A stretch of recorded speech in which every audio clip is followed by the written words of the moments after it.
আলু বরবটির তরকারি বানাবো।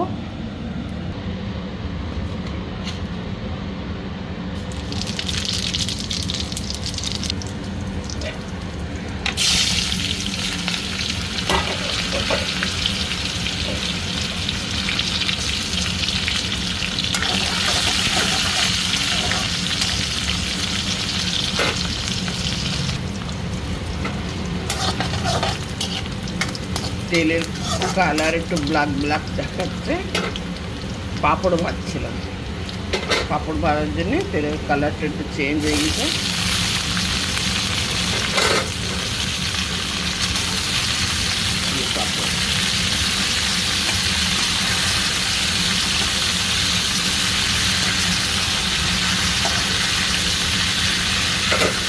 ভালো মতন ভাজা হোক।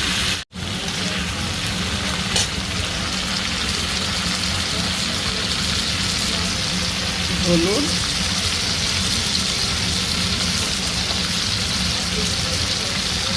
লবণ ভাজা হচ্ছে। হলুদ আর লবণ দিয়ে দিলাম। হলুদ আর লবণ দিয়ে ভাজলে পরে নরম হবে, ভাজাটাও ভালো হবে। বরবটির ভেতরে লবণ যাবে খাওয়ার সময়, প্যাংসা প্যাংসা লাগে। যে কোনো সবজি ভাজার আগে ওতে একটু লবণ হলুদ দিয়ে দিতে হয়।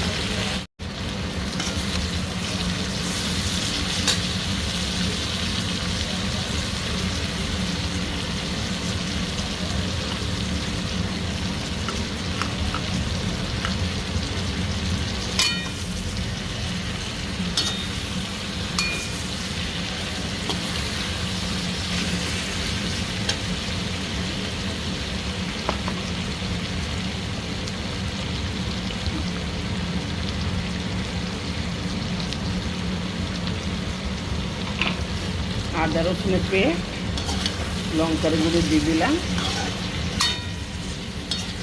একটু ভালো করে ভেজে নেব।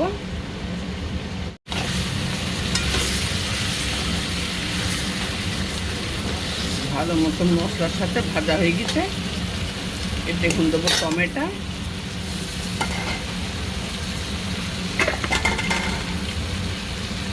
জিরে ধনে পাউডার। এর সাথে ভালো করে ভেজে নেব। টমেটোর সাথে মশলার সাথে ভালো করে ভাজা হয়ে গেছে। বরবটি প্রায় রান্নাই হয়ে গেছে। এরকমও খাওয়া যায় যদি আপনারা খেতে চান। তো আলু গলে গেছে, অল্প একটু দেবো জল।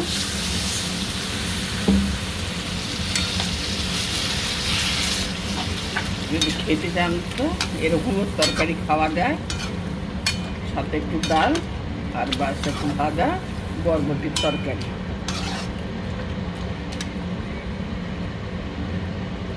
বা রুটি আর ভাজা বরবটির তরকারি, এতে তো আর কিছু লাগেই না। না, বরবটি অনেক টেস্টি সবজি, একটু কাঁচাও খেয়ে ফেলায় মানুষ।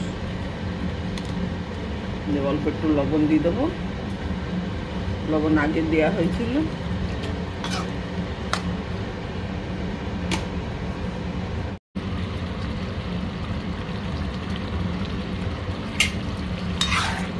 আলু বরবটির তরকারিটা রান্না হয়ে গেল। কমেন্টে বলবেন রান্নাটা কেমন হলো। যারা চ্যানেলের নতুন, চ্যানেলটাকে সাবস্ক্রাইব করে দেবেন।